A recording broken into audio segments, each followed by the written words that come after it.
ମା ଗୋଟେ ଗପ ହଉଛି ଲେଙ୍ଗଡା ବାବା। ବନ୍ଧୁ ନା ବନ୍ଧନ।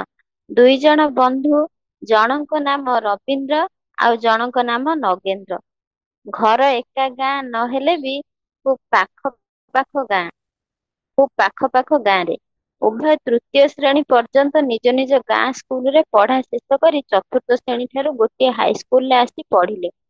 ରବୀନ୍ଦ୍ର ଟିକିଏ ବହୁତ ଶାନ୍ତ ନୀରବ ପିଲା। ନଗେନ୍ଦ୍ର ଟିକିଏ ବହୁତ ମେଳାପି ଓ ଫରୱାର୍ଡ ପିଲା। ରବୀନ୍ଦ୍ର ଖୁବ୍ ଭଲ ପଢେ।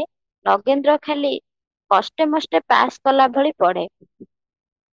ନଗେନ୍ଦ୍ରର ଘରେ ଚଳିବା ଖୁବ୍ ଭଲ, କିନ୍ତୁ ରବୀନ୍ଦ୍ରର ଆର୍ଥିକ ଅବସ୍ଥା ସେତେ ଭଲ ନୁହେଁ। ନଗେନ୍ଦ୍ର ଅପେକ୍ଷା ରବୀନ୍ଦ୍ର ଟିକିଏ ବେଶୀ ଭାବପ୍ରବଣ। କ୍ଲାସରେ ଦୁହେଁ ଏକ ସ୍ଥାନରେ ବସନ୍ତି। ନଗେନ୍ଦ୍ରକୁ କେତେବେଳେ ପଢା ନ ଆସିଲେ ରବୀନ୍ଦ୍ର ବତାଇ ଦିଏ। ଖେଳ ଛୁଟି ହେଲେ ଦୁହେଁ ଏକ ସଙ୍ଗେ ଖେଳନ୍ତି। ନଗେନ୍ଦ୍ର ରବୀନ୍ଦ୍ର ଅପେକ୍ଷା ଭଲ ଖେଳେ। ଜଣେ ନ ଖେଳିଲେ ଆଉ ଜଣେ ଖେଳେ ନାହିଁ କି ଖେଳିବାକୁ ତାର ସ୍ପୃହା ଆସିନାହିଁ। ରବୀନ୍ଦ୍ରର ଯଦି କେତେବେଳେ ଟଙ୍କା ପଇସା ଆବଶ୍ୟକ ହୁଏ, ନଗେନ୍ଦ୍ର ଅକୁଣ୍ଠିତ ଚିତ୍ତରେ ତାହା ଯୋଗାଇ ଦିଏ। ଅନେକ ସମୟରେ ସାମାନ୍ୟ ସାମାନ୍ୟ କଥା ଯୋଗୁଁ ପରସ୍ପର ଭିତରେ ରାଗ ଅଭିମାନ ସୃଷ୍ଟି ହୁଏ। ଯଦି ଦୁହିଁଙ୍କ ଭିତରୁ କେହି ଜଣେ କୌଣସି ସ୍ଥାନକୁ ଯାତ୍ରା ଦେଖି ଚାଲି ଯାଇଛି, ଅନ୍ୟକୁ ଡାକି ନାହିଁ, ତେବେ ତହିଁ ଆର ଦିନ ପାଟି ଫିଟାଫିଟି ବନ୍ଦ। କ୍ଲାସରେ ଯଦି ପିଲାମାନେ ଜଣଙ୍କ ସହ କିଛି ଯୁକ୍ତି କରୁଥାନ୍ତି ଓ ଅନ୍ୟ ଜଣଙ୍କ ପିଲାମାନଙ୍କ ପକ୍ଷ ନେଇ ଥଟ୍ଟାରେ କିଛି କହେ, ତେବେ ତ କଥା ସରିଲା। ରାଗ ଅଭିମାନ ସେ ଦିନ ସାରା ରହି ତା ଆର ଦିନକୁ ମଧ୍ୟ କିଛି ବାକି ଥାଏ। ନଗେନ୍ଦ୍ର ଦିନେ ଦିନେ ଯଦି ବିନା କାରଣରେ ସ୍କୁଲକୁ ନ ଆସେ ଏବଂ ଅଙ୍କ ଓ ଅନ୍ୟାନ୍ୟ ବିଷୟ ନ ବୁଝି ତା ଖାତାରୁ ଖାଲି ଉତାରି ନେବାକୁ ବସେ, ସେତେବେଳେ ରବୀନ୍ଦ୍ର ଯଦି ତାକୁ ଟିକିଏ ଗାଳି ଦିଏ, ତେବେ ନଗେନ୍ଦ୍ରକୁ ଭଲ ଲାଗେ ନାହିଁ। ସେ ଆଉ କଥା କହେ ନାହିଁ। ସେ କଥା ନ କହିଲେ, ଟିକେ ଅଭିମାନ କଲେ ଭାବପ୍ରବଣ ରବୀନ୍ଦ୍ର ଆଉ ସମ୍ଭାଳି ନ ହୋଇ ରହିପାରେ ନାହିଁ। ଆଉ ତା କାର୍ଯ୍ୟରେ କେବେ ପ୍ରତିବାଦ କରେ ନାହିଁ। ଏବେ ନଗେନ୍ଦ୍ର ଟିକିଏ ଟିକିଏ ସିଗାରେଟ ଖାଇବା ଆରମ୍ଭ କଲାଣି। ଯାତ୍ରା ପୂଜା ଦେଖି ଯାଉଥିବା ସମୟରେ କେତେଥର ସେ ରବୀନ୍ଦ୍ରକୁ ମଧ୍ୟ ଧରିଲାଣି। ସେ ରବୀନ୍ଦ୍ରକୁ ମଧ୍ୟ ଧରାଇଲାଣି। ରବୀନ୍ଦ୍ର ପ୍ରଥମେ ଟିକେ ଟିକେ ଅମଙ୍ଗ ହୋଇ ଶେଷରେ ବନ୍ଧୁର ବାଧ୍ୟରେ ସିଗାରେଟ ପରମ ଭକ୍ତ ପାଲଟି ଗଲାଣି। ସିଗାରେଟ ଧୂଆଁ ଏବେ ପାଟି ବାଟେ ନ ବାହାରି ସିଧା ପେଟକୁ ଚାଲି ଯାଉଛି। ସେଠାରେ ଯାହା ରହିବାର ରହୁଛି, ବାକିତକ ସୁବିଧା କ୍ରମେ ନାକ ବାଟେ ବାହାରି ଆସୁଛି। ମଫସଲ ଅଞ୍ଚଳ ହେଲେ ବି ଏବେ ସେଠାକାର ଜଣେ ଧନଶାଳୀ ବ୍ୟକ୍ତି ସେଠା ବଜାରରେ ଏକ ସିନେମା ଗୃହ ଆରମ୍ଭ କଲେଣି। ନଗେନ୍ଦ୍ର କୌଣସି ସିନେମା ମିସ୍ କରେ ନାହିଁ। କୌଣସି ସିନେମା ମିସ୍ କରିବାର ଅର୍ଥ ନିଜର ବୋକାମି ବା ମୂର୍ଖତାର ଚିହ୍ନ ବୋଲି ସେ ଭାବେ। ପ୍ରଥମେ ପ୍ରଥମେ ଏକା ଯାଉଥିଲା, ଏବେ ରବୀନ୍ଦ୍ରକୁ ସାଙ୍ଗରେ ନ ନେଲେ ଭଲ ଲାଗୁନାହିଁ। ରବୀନ୍ଦ୍ର ପ୍ରଥମେ ରାଜି ହେଉନଥିଲା, କିନ୍ତୁ ପରେ ଯେତେବେଳେ ନଗେନ୍ଦ୍ର ଅଭିମାନ କରି କହିଲା, ତୁ ନଗଲେ ମୁଁ ଆଉ ଯିବି ନାହିଁ, ସେତେବେଳେ ରବୀନ୍ଦ୍ର ଆଉ ସମ୍ଭାଳି ପାରିଲା ନାହିଁ। ସେ ବି ନିୟମିତ ନଗେନ୍ଦ୍ର ସହ ସିନେମା ଦେଖିବାକୁ ଗଲା। ଅବଶ୍ୟ ଟିକେଟ ଖର୍ଚ୍ଚ ସବୁ ନଗେନ୍ଦ୍ର ଦିଏ। ଧୀରେ ଧୀରେ ରବୀନ୍ଦ୍ରର ପାଠ ପଢାରେ କ୍ଷତି ଘଟିଲା। କ୍ଲାସ ପରୀକ୍ଷାରେ ଦେଖାଗଲା ତାର ସବୁ ବିଷୟରେ କମ ନମ୍ବର ରହିଛି। ଆଉ ବିଷୟଟିଏ ଅଛି ମାଟ୍ରିକ ଶେଷରେ ପରୀକ୍ଷା ଦେବାକୁ। ସ୍କୁଲରେ ସମସ୍ତେ ଆଶା କରିଥିଲେ ରବୀନ୍ଦ୍ର ଫାଷ୍ଟ ଡିଭିଜନରେ ପାସ୍ କରି ସ୍କୁଲର ସୁନାମି ରଖିବ ସୁନାମ ରଖିବ।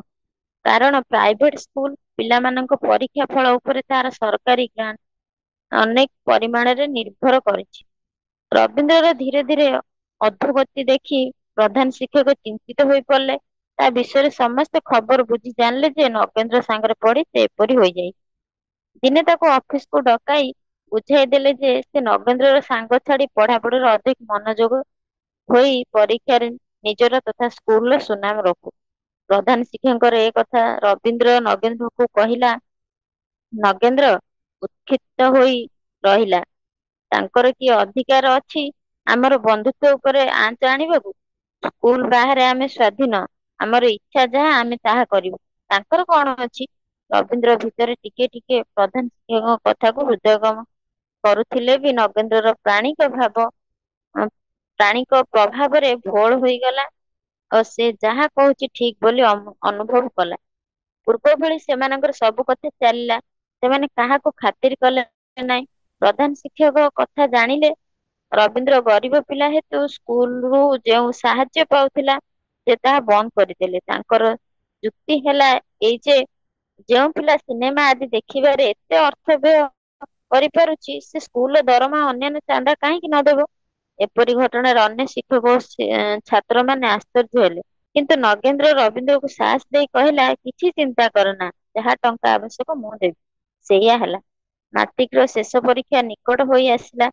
ଦୁହେଁ ପୂର୍ବ ଅପେକ୍ଷା ଟିକେ ଅଧିକ ପଢାପଢିରେ ଲାଗିଲେ। ପରୀକ୍ଷା ଶେଷ ହେଲା, ଫଳ ବାହାରିଲା। ରବୀନ୍ଦ୍ର ସେକେଣ୍ଡ ଡିଭିଜନରେ ପାସ୍ କରିଛି ଓ ନଗେନ୍ଦ୍ର ଫେଲ ହୋଇଛି। ଏଥିରେ ଦୁହେଁ ମର୍ମାହତ ହେଲେ। ରବୀନ୍ଦ୍ର କହିଲା, ତୁ ପାସ୍ ନ କଲେ ମୁଁ ବି କଲେଜରେ ନାମ ଲେଖାଇବି ନାହିଁ। ତେଣୁ ସେ ବି କୌଣସି କଲେଜକୁ ଦରଖାସ୍ତ ପଠାଇଲା ନାହିଁ। ସପ୍ଲିମେଣ୍ଟାରୀ ପରୀକ୍ଷାରେ କଷ୍ଟେମଷ୍ଟେ ନଗେନ୍ଦ୍ର ପାସ୍ କଲା। ତାପରେ ଦୁହେଁ ଗୋଟିଏ ପ୍ରାଇଭେଟ କଲେଜରେ ନାମ ଲେଖାଇଲେ। ଗୋଟିଏ ଭଡା ଘରେ ରହିଲେ। ରବୀନ୍ଦ୍ର ଯେତେ ନମ୍ବର ରଖିଥିଲା ସେଥିରେ ସାଇନ୍ସ ପଢିପାରିଥାନ୍ତା ଓ ତାର ମଧ୍ୟ ସାଇନ୍ସ ପଢିବା ପ୍ରତି ଆଗ୍ରହ ଥିଲା। କିନ୍ତୁ ନଗେନ୍ଦ୍ର ନମ୍ବର ଦୃଷ୍ଟିରୁ ସେ ସାଇନ୍ସ ନେଇପାରିବ ନାହିଁ ବୋଲି ରବୀନ୍ଦ୍ର ବି ତା ସହ ଆର୍ଟସ ନେଇ ପଢିଲା। ଖାଲି ସେତିକି ନୁହେଁ, ଗୁରୁତ୍ୱପୂର୍ଣ୍ଣ ବିଷୟ ସବୁ ନେବା ପରିବର୍ତ୍ତେ ନଗେନ୍ଦ୍ର ଯେଉଁ ସହଜ ସହଜ ବିଷୟ ନେଲା ସେ ବି ସେଇ ସବୁ ବିଷୟ ନେଲା। ଦୁହେଁ ଏକ ସଙ୍ଗରେ କଲେଜକୁ ଯାଆନ୍ତି, ଏକ ସଙ୍ଗରେ ଫେରନ୍ତି। ଜଣେ ଯଦି କୌଣସି କାରଣରୁ କଲେଜ ନ ଯାଏ ଆଉ ଜଣେ ବି ଯାଏ ନାହିଁ। ଯଦି ଯାଏ ତେବେ ମନାନ୍ତର ଘଟେ। ଯାହା ହେଉ, କଲେଜରେ ଗୋଟିଏ ବର୍ଷ ସରିଯାଇ ଦ୍ୱିତୀୟ ବର୍ଷ ଶେଷ ହେବାକୁ ଯାଉଛି। ଆଇଏର ଶେଷ ପରୀକ୍ଷା ଦୁହେଁ ଦେଲେ। ପରୀକ୍ଷା ଫଳ ବାହାରିବାରୁ ଦେଖାଗଲା ଯେ ରବୀନ୍ଦ୍ର ପାସ୍ କରିଛି କିନ୍ତୁ ନଗେନ୍ଦ୍ର ଫେଲ ହୋଇଛି। ରବୀନ୍ଦ୍ରର ମନ ବହୁତ ଦୁଃଖ ହେଲା। ସେ ଆଉ ତୃତୀୟ ବିଷୟରେ ନାମ ଲେଖାଇଲା ନାହିଁ। ସେଇଠି ନଗେନ୍ଦ୍ର ସହ ରହି କିଛି ଟ୍ୟୁସନ କରି ଅପେକ୍ଷା କଲା। ନଗେନ୍ଦ୍ର ସପ୍ଲିମେଣ୍ଟାରୀ ପରୀକ୍ଷା ଦେଲା, ସେଥିରେ ବି ଫେଲ ହେଲା। ଫଳରେ ଦୁହେଁ ପଢା ଛାଡି ଦେଇ ଚାକିରି ଖୋଜିବାରେ ଲାଗିଲେ। ବହୁ କଷ୍ଟରେ ସ୍ଥାନୀୟ ଏମଏଲଏଙ୍କୁ ଧରାଧରି କରି ଇଆଡୁ ସିଆଡୁ ଗୋଟିଏ ପ୍ରକାର ଚାକିରି ଦୁହେଁ କଲେ। ଏହା ଭିତରେ ନଗେନ୍ଦ୍ରର ଧୂମପାନ ଆଦି ଅଭ୍ୟାସ ବହୁତ ବଢି ଯାଇଛି। ତା ସହ ଆଉ କିଛି ବଦ ଅଭ୍ୟାସ ବି ମିଶିବଣି। ରବୀନ୍ଦ୍ର ବନ୍ଧୁ ମନରେ ଦୁଃଖ ହେବ ବୋଲି ଏସବୁଥିରେ ତାକୁ ବାଧା ଦିଏ ନାହିଁ, ବରଂ ନିଜେ ଟିକେ ଟିକେ ସେଥିରେ ଯୋଗ ଦିଏ। ଗାଁ ସ୍କୁଲରେ ପଢିଲା ବେଳେ ନଗେନ୍ଦ୍ରର ଗୋଟିଏ ଝିଅ ସହ ସମ୍ପର୍କ ଥିଲା ଓ ଉଭୟ ଉଭୟକୁ ଭଲ ପାଉଥିଲେ। ଏବେ ସେ ଝିଅର ଗୋଟିଏ ସ୍ଥାନରେ ବିବାହ ସ୍ଥିର ହୋଇଛି, କିନ୍ତୁ ସେ ରାଜି ହେଉନାହିଁ। କହୁଛି ସେ ନଗେନ୍ଦ୍ରକୁ ବିବାହ କରିବ ତ କରିବ, ନଚେତ୍ ଆତ୍ମହତ୍ୟା କରିବ। ଘରେ ତାର ବହୁତ ବାଧକତା ଓ ଜୋର ଜୁଲମ ସତ୍ତ୍ୱେ ସେ କୌଣସିଥିରେ ରାଜି ହେଉନାହିଁ। ନଗେନ୍ଦ୍ର ଘର ଅପେକ୍ଷା ତାଙ୍କର ଚଳିବା ଭଲ ଓ ନଗେନ୍ଦ୍ର ଠାରୁ ଏକ ଉଚ୍ଚ ଶିକ୍ଷିତ ଜ୍ୱାଇଁ ତାର ବାପା ମା ସ୍ଥିର କରିଛନ୍ତି। ହେଲେ ଝିଅର ସେଇ ଏକା ଜିଦ୍। ନଗେନ୍ଦ୍ରର ଘର ତରଫରୁ କୌଣସି ଅସୁବିଧା ନଥିଲା। ଝିଅର ଏକ୍ତି ଦେଖି ବାପା ମା ଶେଷକୁ ନଗେନ୍ଦ୍ର ସହ ତାର ବିବାହ ଦେବାକୁ ରାଜି ହେଲେ ଓ ତା ବିଷୟରେ ଆଉ ଚିନ୍ତା ନ କରିବାକୁ ସ୍ଥିର କଲେ। ନଗେନ୍ଦ୍ରକୁ ପଚରାଗଲା, ସେ କହିଲା ରବୀନ୍ଦ୍ର ବିବାହ ନ କଲେ ସେ କରିବ ନାହିଁ। ରବୀନ୍ଦ୍ର ବର୍ତ୍ତମାନ ମହା ଅଡୁଆରେ ପଡିଲା। ସେ ଚାହିଁ ନଥିଲା ବିବାହ କରିବାକୁ। ତା ଛଡା ତାର ଅବସ୍ଥା ବି ଏପରି ଯେ ନିଜେ ନିଜର ଦାନା ଗଣ୍ଡାକ ଯୋଗାଡ କରିପାରିବା ବି ମୁସ୍କିଲ। ତେଣୁ ସେ ନଗେନ୍ଦ୍ରକୁ ବହୁତ ବୁଝାଇଲା ଯେ ତାକୁ ଛାଡି ଦେଇ ସେ ବିବାହ କରିନଉ। ପରେ ସୁବିଧା ହେଲେ ସେ ବିବାହ କରିବ। କିନ୍ତୁ ନଗେନ୍ଦ୍ର ନଛୋଡ ବନ୍ଦା। ସେ ରବୀନ୍ଦ୍ରର କୌଣସି କଥା ଶୁଣିଲା ନାହିଁ। ଶେଷରେ ରବୀନ୍ଦ୍ର ବାଧ୍ୟ ହେଲା ବିବାହ କରିବାକୁ। ଏକା ଦିନେ ଦୁହିଁଙ୍କର ବିବାହ ହୋଇଗଲା। ବର୍ତ୍ତମାନ ଦୁହିଁଙ୍କର ଅବସ୍ଥା ପୂର୍ବ ଭଳି ନାହିଁ। ପୂର୍ବ ଭଳି ସେମାନେ ଆଉ ସ୍ୱାଧୀନ ଓ ସ୍ୱଚ୍ଛନ୍ଦ ନୁହନ୍ତି। ରବୀନ୍ଦ୍ର ବହୁତ ଅସୁବିଧା ଅନୁଭବ କରୁ। ଏକେ ତ ସେ ବିବାହ କରିବାକୁ ଇଚ୍ଛୁକ ନଥିଲା, ଦ୍ୱିତୀୟରେ ତାର ଚଳିବା ବହୁତ ଖରାପ। ବେଳେ ବେଳେ ଉପାସ ବି ରହିବାକୁ ପଡୁଛି। କଣ କରିବ କିଛି ସ୍ଥିର କରିପାରୁନାହିଁ। ଅବଶ୍ୟ ସ୍ତ୍ରୀ ତାର ବହୁତ ଭଲ ଲୋକ। ଦୁଃଖ କଷ୍ଟ ଅଭାବ ଅସୁବିଧା ଭିତରେ ସେ ବି ସମଭାଗୀ ହୋଇଛି। ତେବେ ରବୀନ୍ଦ୍ରକୁ ଅବମାନନା କରି ନାହିଁ କି ତା ମନରେ ଦୁଃଖ ଦେବାକୁ ଚାହିଁନାହିଁ। ରବୀନ୍ଦ୍ର କିନ୍ତୁ ବୃଶ୍ଚିକର ଦର୍ଶନ ଭଳି ଜ୍ୱାଳା ଅନୁଭବ କରୁଛି। ତାକୁ ଚାରିଆଡ ଅନ୍ଧକାର ଦେଖାଯାଉଛି। ନଗେନ୍ଦ୍ର ସହିତ ବି ଆଉ ବିଶେଷ ଭେଟ ହେଉନାହିଁ। ବର୍ତ୍ତମାନ ସେ ଅତୀତ ଜୀବନ କଥା ଭାବୁଛି ଏଇ କଣ ବନ୍ଧୁତା ନା ବନ୍ଧନ। ମୁଁ ବନ୍ଧୁତାର ମୋହରେ ପଡି କଣ ନ କରିଛି। ମୁଁ ତ ଖୁବ ଭଲ ପଢୁଥିଲି। ଇଚ୍ଛା କରିଥିଲେ ବହୁତ ଉଚ୍ଚ ଶିକ୍ଷିତ ହୋଇ ମୋର ଅବସ୍ଥାକୁ ବଦଳାଇ ଦେଇ ପାରିଥାନ୍ତି। ମୁଁ ଯଦି ପଢିଥାନ୍ତି, ବନ୍ଧୁର ତ କିଛି ଅପକାର ହୋଇ ନଥାନ୍ତା। ବରଂ ମୋର ପ୍ରଭାବରେ ଓ ମୋର ଆଦର୍ଶକୁ ଅନୁସରଣ କରି ସେ ଫେଲ ହେଇ ପାସ୍ କରୁ, ପଢି ଉଠି ଆହୁରି ଅଧିକ ପଢିବାକୁ ଚେଷ୍ଟା କରିଥାନ୍ତା। କିନ୍ତୁ ମୁଁ ବନ୍ଧୁତା ଦେଖାଇ ହୋଇ ପଢା ଛାଡିବା ଫଳରେ କାହାରି ତ କିଛି ଉପକାର ହେଲା ନାହିଁ। ଠିକ ସେହିପରି ସେ ଯେତେବେଳେ ମୋତେ ସିନେମା ଦେଖିବା, ଧୂମପାନ ଆଦି କରିବା ଲାଗି ପ୍ରବର୍ତ୍ତାଇଲା, ସେତେବେଳେ ମୁଁ ତାକୁ ଦୃଢ ଭାବରେ ବାରଣ କରି ଉପଦେଶ ଦେଇ ପାରିଥାନ୍ତି, ଯାହା ଫଳରେ ସେ ଏସବୁ ଅଭ୍ୟାସ ବଢାଇ ନଥାନ୍ତା। ଯଦି ବା ମୋ ଉପଦେଶ ମାନି ନଥାନ୍ତା, ତଥାପି ଏତେ ଉତ୍ସାହିତ ହୋଇ ନଥାନ୍ତା।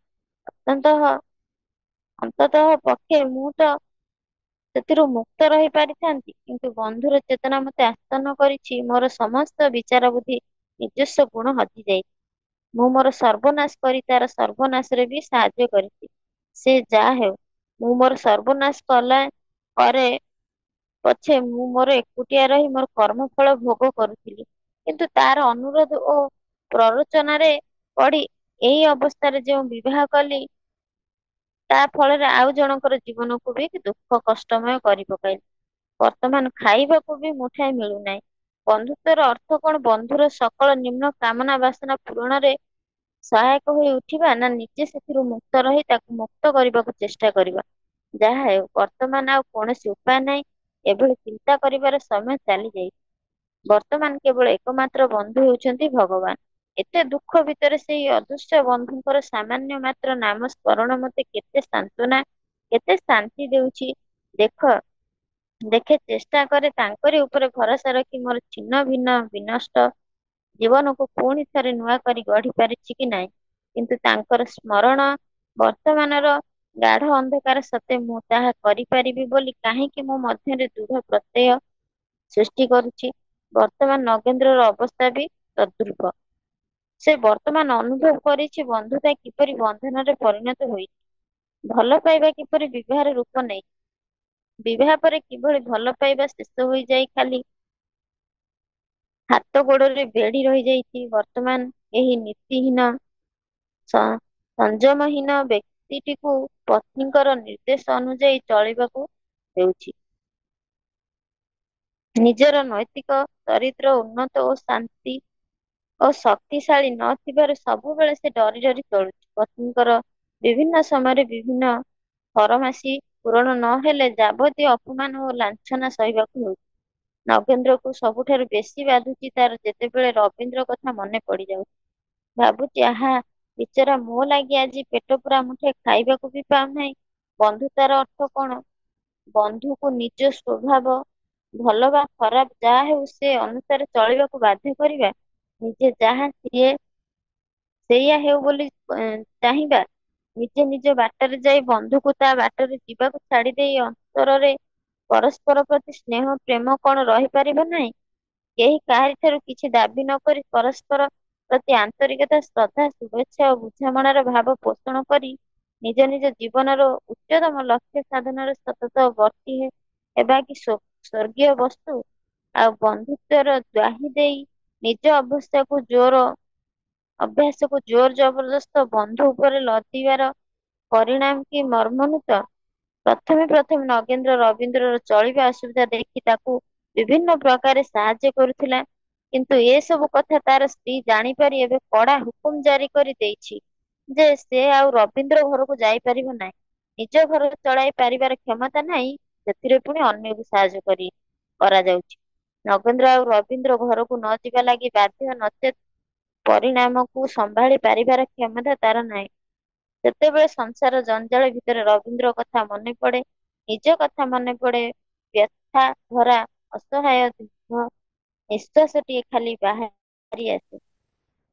ଏହି ପରିସ୍ଥିତିରେ ବନ୍ଧୁତ୍ୱ ସମ୍ପର୍କରେ ମା ଓ ଶ୍ରୀ ଅରବିନ୍ଦଙ୍କ କଥା ମନେ ପଡେ। ମା କହିଛନ୍ତି, ଆମର ସର୍ବୋତ୍ତମ ବନ୍ଧୁ ହେଉଛି ସେଇ ଯିଏ ଆମକୁ ଆମର ସର୍ବୋତ୍ତମ ଅଂଶରେ ଭଲ ପାଏ ଏବଂ ଆମେ ଯାହା ତାହାଠାରୁ ଅନ୍ୟ କିଛି ହେବା ଲାଗି ଦାବି କରେ ନାହିଁ। ଆହୁରି ସ୍ପଷ୍ଟ ଭାବରେ କହିବାକୁ ଗଲେ ମୁଁ କହିବି ଯେ ଯିଏ ତୁମକୁ ତୁମ ଚେତନାର ନିମ୍ନତମ ସ୍ତରକୁ ଖସିଯିବାରେ ଉତ୍ସାହ ଯୋଗାଏ, ତା ସହ ମିଶି ନିର୍ବୋଧ କାର୍ଯ୍ୟ ବା ଦୁଷ୍କର୍ମ କରିବା ଲାଗି ତୁମକୁ ପ୍ରବର୍ତ୍ତାଏ, ବା ତୁମ ମଧ୍ୟରେ ଯାହା କିଛି ମନ୍ଦ ସେ ସବୁକୁ ସମର୍ଥନ ଜଣାଏ, ସିଏ ତୁମର ବନ୍ଧୁ ନୁହେଁ। ସେଇଆକୁ ତୁମେ କେବଳ ତୁମର ସର୍ବୋତ୍ତମ ବନ୍ଧୁ ବୋଲି ଗ୍ରହଣ କରିବ। ଯିଏ ମନ୍ଦ ଅଥବା କୁଚିତ କର୍ମରେ ଅଂଶଗ୍ରହଣ କରିବାକୁ ମନା କରେ ଓ ଯିଏ ତୁମକୁ ତୁମର ସକଳ ନିମ୍ନ ପ୍ରବୃତ୍ତିର ବିରୁଦ୍ଧାଚରଣ କରିବା ଲାଗି ପ୍ରେରଣା ଦିଏ, ସେ ହିଁ ହେଉଛି ଯଥାର୍ଥରେ ତୁମ ବନ୍ଧୁ। ପ୍ରକୃତ ପକ୍ଷରେ ତୁମେ କେବଳ ସେଇମାନଙ୍କୁ ବନ୍ଧୁ ରୂପେ ଗ୍ରହଣ କରିବା ଉଚିତ, ଯେଉଁମାନେ ତୁମଠାରୁ ବିଜ୍ଞ, ଯେଉଁମାନଙ୍କର ସମ୍ପର୍କ ତୁମକୁ ମହତ୍ ପରେ ନିଜକୁ ଅତିକ୍ରମ କରିଯିବାରେ, ଅଗ୍ରଗତି କରିବାରେ, ଅଧିକ ଉତ୍ତମ ରୂପେ କାର୍ଯ୍ୟ କରିବାରେ ଓ ଅଧିକ ସୂକ୍ଷ୍ମ ଦୃଷ୍ଟିର ସହ ସବୁ କିଛିକୁ ଦେଖିବାରେ ସାହାଯ୍ୟ କରେ। ପରିଶେଷରେ ତୁମର ଯିଏ ସର୍ବୋତ୍ତମ ବନ୍ଧୁ ହୋଇପାରନ୍ତି, ସେ କଣ ସ୍ୱୟଂ ଭଗବାନ ନୁହନ୍ତି? ବନ୍ଧୁତା କିମ୍ବା ସ୍ନେହକୁ ଯୋଗ ସାଧନାରୁ ବାଦ୍ ଦିଆଯାଇ ନାହିଁ। ଭଗବାନଙ୍କ ସହ ବନ୍ଧୁତ୍ୱ ସାଧନାରେ ଏକ ଅଦ୍ଭୁତ ସମ୍ପର୍କ। ସାଧକ ମାନଙ୍କ ମଧ୍ୟରେ ବନ୍ଧୁତ୍ୱ ଥାଏ ଓ ତାକୁ ଉତ୍ସାହିତ କରାଯାଏ। ଆମେ ଚାହୁଁ ସେ ସବୁ ବନ୍ଧୁତ୍ୱର ମୂଳ ଆତ୍ମା ମଧ୍ୟରେ ରହୁ ଓ ସେ ସବୁ ଦିବ୍ୟ ପ୍ରସ୍ତରର ସୁଦୃଢ ଭିତ୍ତି ଉପରେ ପ୍ରତିଷ୍ଠିତ ହେଉ।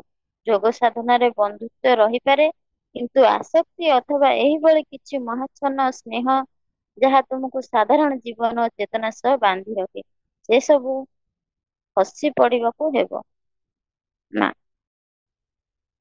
ପ୍ରଭୁ ତୁମ ନିରାଜନା ପାଇ मुझे दीवानी अच्छी चाहिए।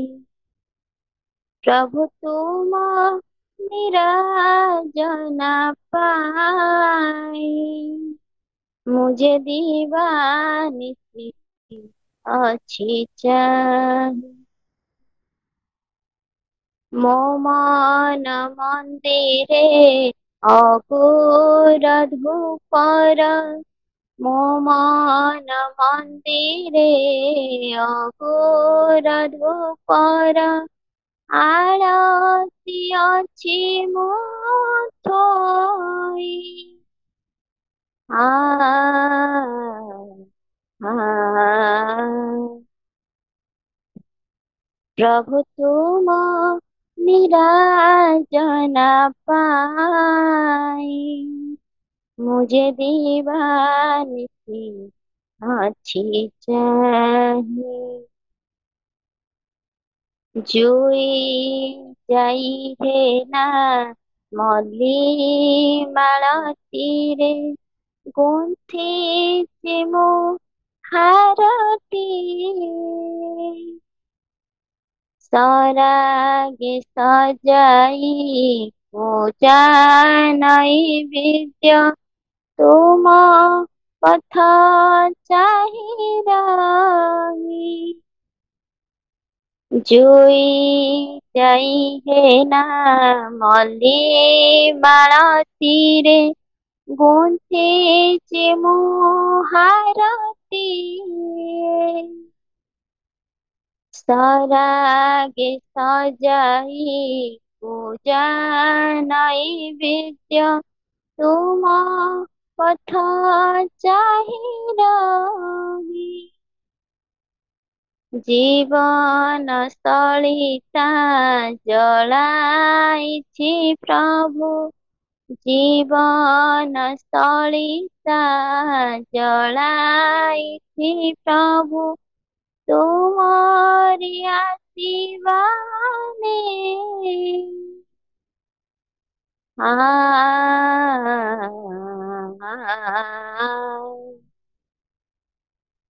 प्रभु तुम निराजना पाई मुझे दीवानी सी अच्छी चाहिए। ମୋର ବୋଲି କିଛି ଭାବି ନାହିଁ ପ୍ରଭୁ ସବୁ ତୁମ ପ୍ରତିଦାନ। ତୁମ ଆଶିଷର ସାଗର ବେଳାରେ କାଟୁଅଛି मोहिदिना मोर बोली किछि भावी नाही प्रभु ସବୁ ତୁମ ପ୍ରତିଦାନ ତୁମ ଆଶୀଷର ସାଗର ବେଳାରେ କାଟୁଅଛି ମୋହିଦିନ ହୃଦ ପସରାରେ ସତ୍ୟ ପ୍ରେମ ସ୍ନେହ ହୃଦ ପସରାରେ ସତ୍ୟ ପ୍ରେମ ସ୍ନେହ ଝରଣା ଦିଅ ଝରାଇ ଆ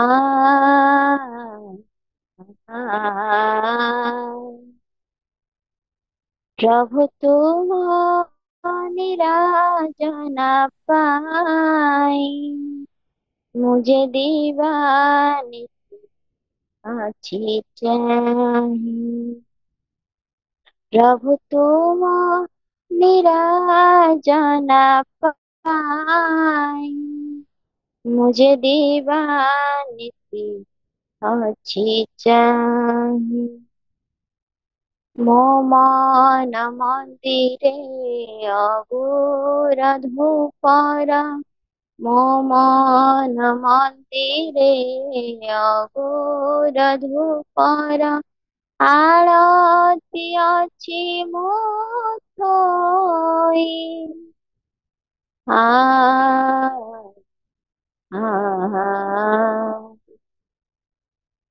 प्रभु तुम निराजना पाई मुझे दीवानी अच्छी चाहिए मुझे दीवानी अच्छी चाहिए मुझे दीवानी अच्छी चाहिए Ma. Thank you, all, Robert.